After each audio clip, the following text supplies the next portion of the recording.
สบายดีพี่น้องเนาะมีหักแฟนเพลงแฟนหมอลำเนาะหรือว่าเพื่อนใกล้ชิดมิตรสหายเนาะทุกทานกับฝากในเด้อพี่น้องเนาะฝากกดติดตามเนาะกดไลค์กดแชร์เนาะเพื่อเป็นกำลังใจให้กับผู้ขาเนาะเฮ็ดคลิปเป็นยังลงในกาเพื่อความบันเทิงความม่วนซื่นเนาะความสนุกเนาะบ่ได้มีแบบว่าเฮ็ดคลิปลงแล้วได้เงินได้ยังเนาะบ่ทันได้ยังนํเขาเลยพี่น้อง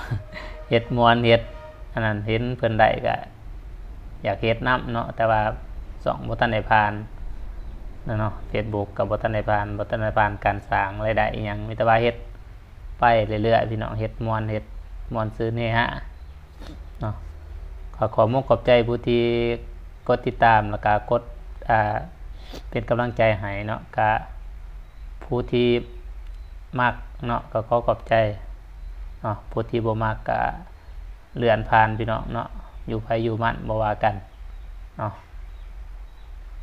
มีคนหักก็ต้องยอมมีคนสั่งเนาะเป็นเรื่องปกติก็คือ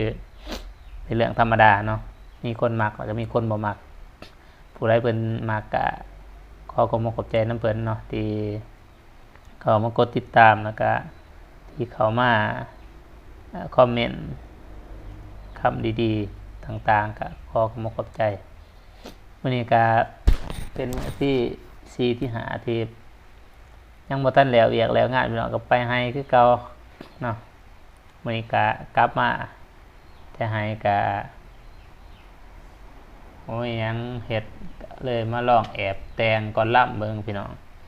มาเฮียนแต่งก่อนล่ำเบิ่งก็ยังบ่ทันเป็นเนาะพี่น้องเนาะไปซื้อไว้ยังบ่ทันเป็นยังบ่ทันคลองว่าซะก็คือกำลังเริ่มเฮียนเริ่มเฮียนแต่งเนาะเริ่มแอบแต่งเบิ่งแต่ก็ยังบ่ทันสัมผัสบ่ทันม่วนพี่น้องก็กำลังเฮียนเบิ่งนั่นแหละเนาะก็ยังบ่ทันปานใดสิมาลํให้ฟังพี่น้องก่อนติดแต่งแล้วก่อนที่แต่งขาดแต่ว่าปีสิมาพี่น้องสิเอาไปลํเป็นก่อนหน้าสากเนาะปีสิมา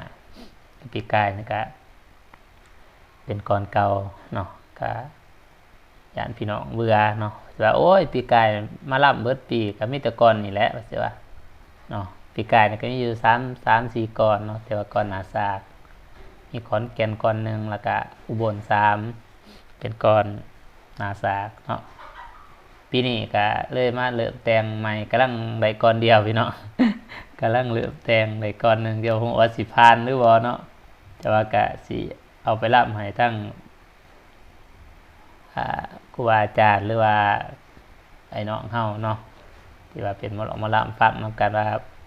สิผ่านบ่สิเป็นแต่เอาไปร่ำได้บ่สินะท่านเพิ่นว่าโอ้ยบ่ผ่านเด้อแต่งซ้ำนี่จังสิว่าสิไปเป็นก้อนหน้าสากได้เฮาก็บ่เอาเนาะพี่น้องบ่ครบก็สิบ่เอาไปร่ำเนาะแต่ว่านี่ก็คือหัดเบิ่งหัดแต่งลอกแต่งคือว่าแอบเนาะถ้าว่าผ่านก็สิแต่งไปเรื่อยๆเนาะสิฝึกไปเรื่อยๆเนาะโอ้ยโอ้โหโอ้ยโอ้โหโอ้ยลาเพิ่นว่าเสียงเอ้ยเสียงลาเพิ่นว่าเสียงลำนี้เสียงบ่ดีอย่าเป่าจมโอ้ยนอละแฟน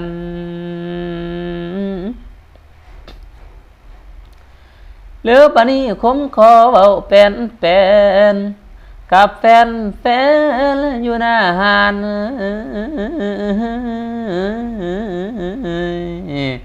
ให้ฟังไว้อย่าด่วนเมื่อโอ้ยน้องละแฟนโอ้โหโอ้ยโอ้ยน้อโอ้ยน่าโอ้โอ้โอ้โอ้โอ้โอ้ยลานามมาบัดนี้สบายดีพี่น้องเด้อพี่น้อง ผ ผู้มานั่งนอฟังหลานนี่แล้วคอยติดตามผลงานดอกผลงานคณะหลานจนลืมแจงการแสดงมีหลายนักแสดงมีหลายนาขออภัยเด้อพี่น้องนักแสดงมีหลายนาทั้งแม่แก้วนำพาปีนี้มาได้สู่ต่อ2026เด้อพอหมอลำเฮายังอยู่มันบ่ทันห่างดอกห่างหาย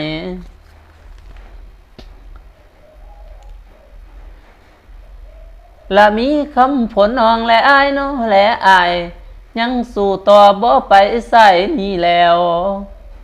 ให้ถือใจแฟนฟังดอกแฟนฟังดอกดังเดิมนอกคือเขานี่คมสายกำลังเขา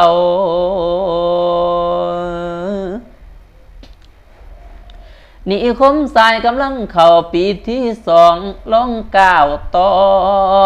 ขอโทษน้ำแม่พอคันว่าผิดน้อพลาดพังอภัยเท้าแม่แน่เด้อแฟนเฮาอย่าได้เกิดได้เกิดบัดยามนั่งนอฟังหลานนี่แล้วกับมือเฮือนเมื่อสันให้อยู่ดีบ่มีหอนตกเมื่อตอนนอถึงนี่คอยแฟนสุขขี่ฟังล้ำแล้วให้เจ้ามวนนี่ขอเชิญสวนศรัทธาเฮาแต่ละบ้าน